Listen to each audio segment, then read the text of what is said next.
Hi, everyone. Welcome. I am Anna Curtis. I'm the dyslexia specialist here with Hattiesburg Public School District. Every Tuesday, I will be giving a short video or overview of some dyslexia tips and tidbits. Today, we will be going over the multisensory way of learning. Hear, see, move, and touch. The multisensory way of learning for students with dyslexia and learning difficulties.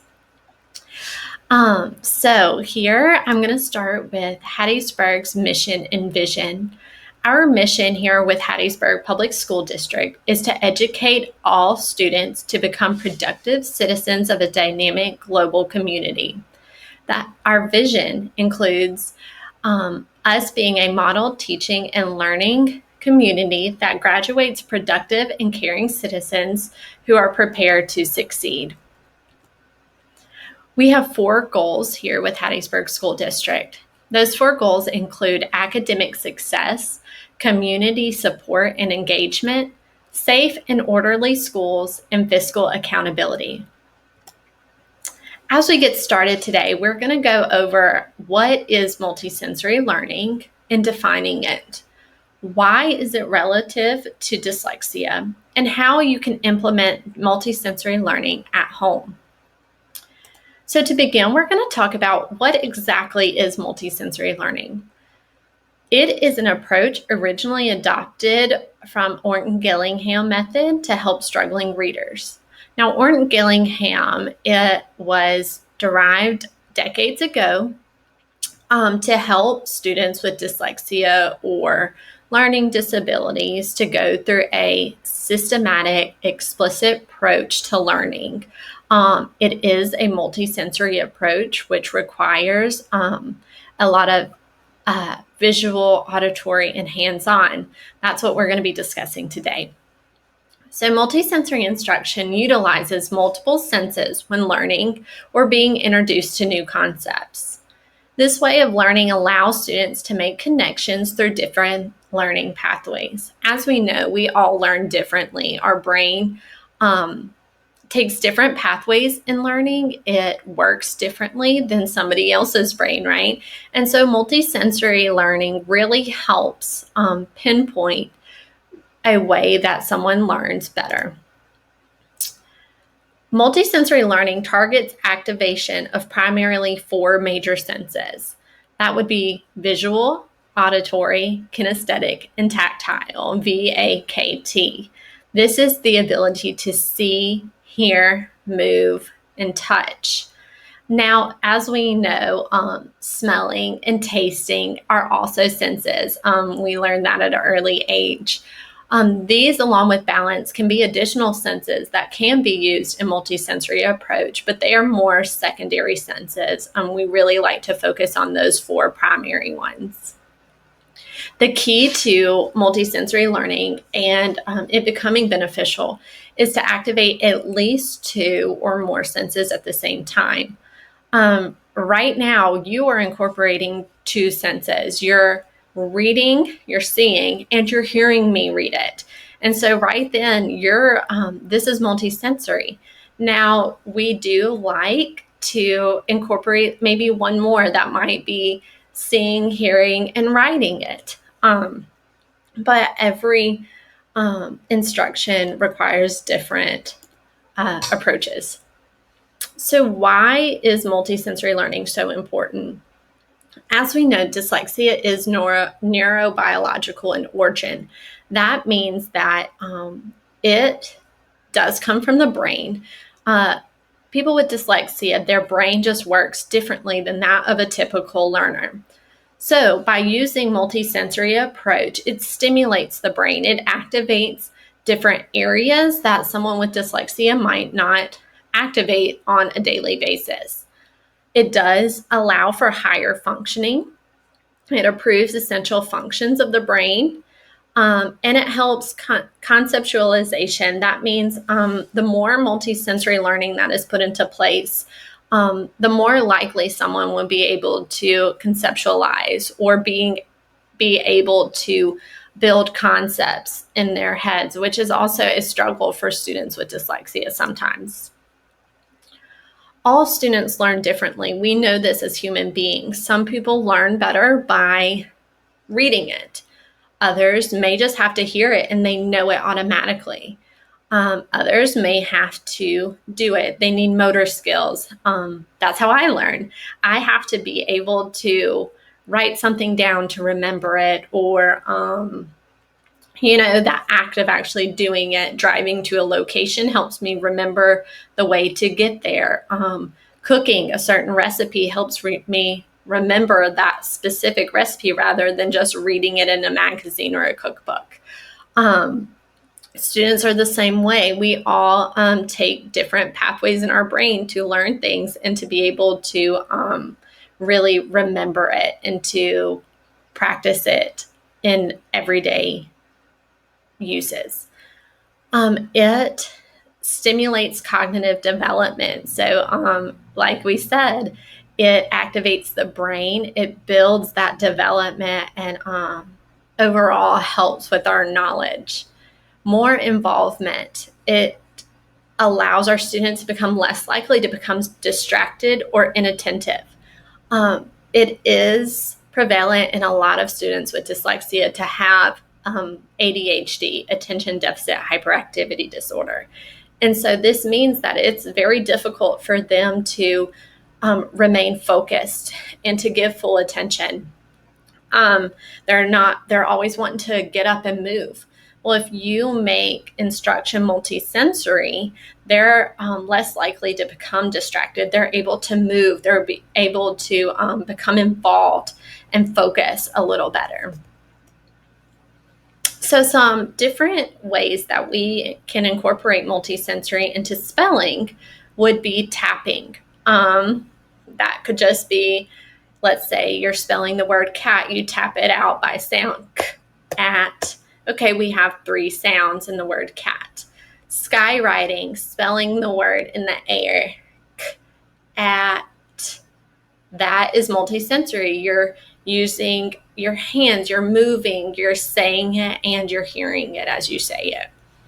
Using textured material, this could include sand, salt, rice, writing on a textured surface. Think about when you're writing with chalk on the sidewalk. It's not a smooth, easy surface. It's very bumpy and rough. Writing on a textured surface helps you feel what you're doing as well as the motor activity. Saying it as you write it, you've heard me do that multiple times already, incorporating the auditory and visual senses. Picture association. There is an example here on the screen. B and D, these are 2 very complicated letter formations.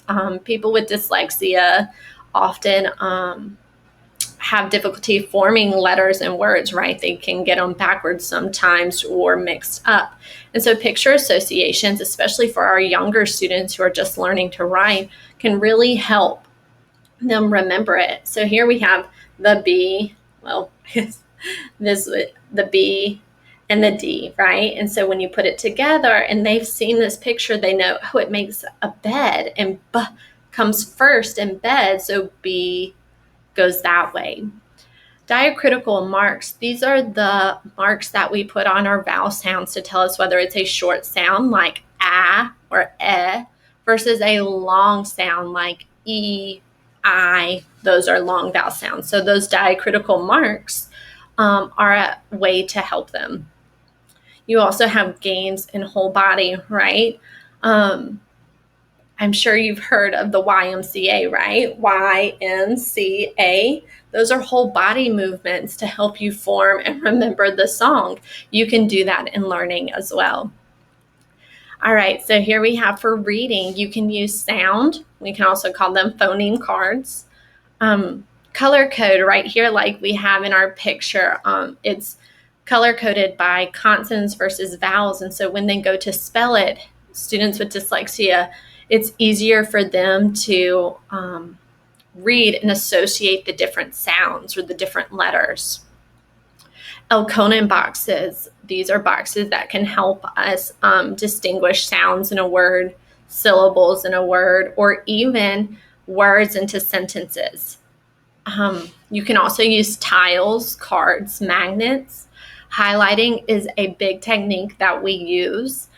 This helps us remember important things in reading passages, right? So not only is it a great comprehensive technique, but it allows us to actually form the highlight. We read it, we say it, and we highlight it. That is, believe it or not, multisensory. For math, you use manipulatives like the cubes here in the picture, visual representations, drawings, music, games, whole body movement. Again, some of the similar ones we've used for other instructional material. So where to start? How can you incorporate as a parent multisensory learning?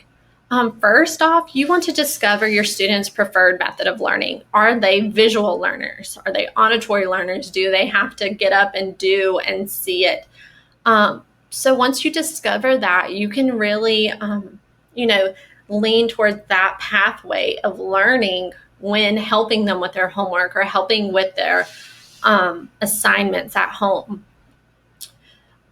So you can observe your students' patterns of learning and behavior. What triggers them? What makes them shut down? Or what makes them get excited about learning? Some students really dislike math, but they may love science, and so you really just want to observe and take note of what your student enjoys and what they don't.